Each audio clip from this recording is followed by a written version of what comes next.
আসসালামু আলাইকুম ভিউয়ার্স, আমি আপনাদেরকে নিয়ে এসেছি চট্টগ্রামের ঐতিহ্যবাহী লালদিঘি পার্ক। এটি ভোর 6টা থেকে সকাল 8টা পর্যন্ত এবং বিকাল 3টা থেকে রাত 8টা পর্যন্ত সর্বসাধারণের জন্য উন্মুক্ত থাকে।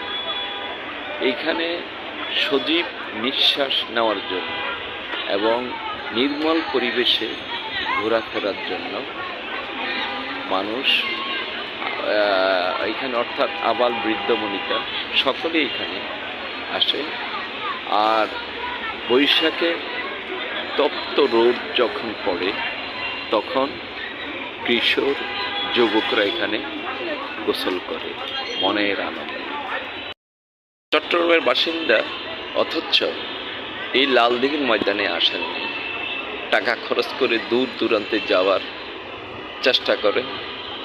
তারা দূর দূরান্তে না গিয়ে নিজের শহরে যে একটা সৌন্দর্য পার্ক আছে তা এসে একবার উপলব্ধি করুন, উপভোগ করুন।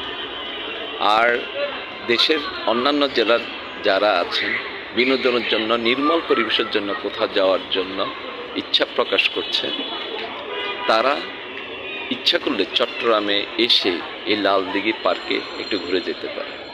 তা আজ এই পর্যন্ত। ভালো থাকুন, সুস্থ থাকুন। আমার পেজটিতে লাইক কমেন্টস দিয়ে সবসময় পাশে থাকবেন। ধন্যবাদ।